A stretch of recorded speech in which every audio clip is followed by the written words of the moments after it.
you both. May not be available overseas. Okay, here. Actually, I want to see what that is too. Oh, I feel like Amazon might have this. Have you ever tried a weighted blanket? We actually got a weighted blanket. My brother-in-law gave us one. And I found a couple of the like glass beads around the house already, and I was like, well, I guess that's not happening.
Like 10 or 11, and I was like, oh, this thing is so big.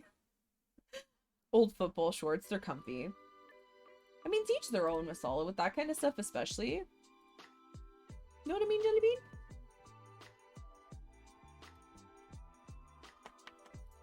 Okay, I think I've reached the point of oversaturation. You hate weighted blankets? Do you feel like they're smothering you, Giant? Bed version is 15. Giant hates it. I feel like for some people it can be really like claustrophobic, if that makes sense. Is that a good way to describe it?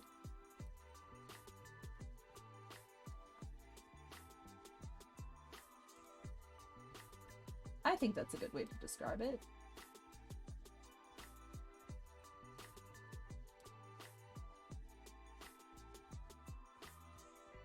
Because that's what I was worried about, is feeling claustrophobic under it, but like, I'm glad that I didn't. I mean, I might be able to use it every once in a while if I'm having like a really, maybe like a really bad anxiety day. But I don't know, I'm a little worried about the beads. Because I don't know if the dogs ripped. I don't know if the dogs ripped the bead, like ripped the blanket, and that's why like some of the beads were coming out. Or if it's just like by the tag. Worried about that. I'm scared it'll make me feel suffocated. Test it with like 10 blankets maybe. Hi Kyle, how are you? I don't feel like it smothers me, just can't get comfortable. Try to pull it up and it's heavy and I get mad and start insulting it. That's fair. That's fair. I definitely was really frustrated with like trying to like pull it up on top of me, but I didn't actually feel too claustrophobic with it. It actually was really nice and helped me fall asleep better. But I don't know, like, I'm just scared about the beads. You doing fine? That's good, Kyle. Doesn't really feel suffocating, more comforting. Like, you're being cuddled, but you can still move. It just takes a little more effort. Yeah, for sure. May need a different one. Me? Don't think we have 10 blankets. Yeah, that's fair. For me, what I found, Masala, is the 10 pounds, once the blanket was spread out and open, it didn't feel that different. But if I folded it in half and had it on top of me, that's when it felt more, like, comforting. Not a cuddle person, so we'll see. That's fair, love. You have to try what's best for you, right? And if you don't think it's worth it to test that out, then it's not worth it, and that's okay. Ain't nothing wrong with that, friend. Ain't nothing wrong with that. Okay, my loves. My beautiful, wonderful loves. We are going to go on a little trip. We are going to go on a little trip, and we are going to do a little bit of a raid.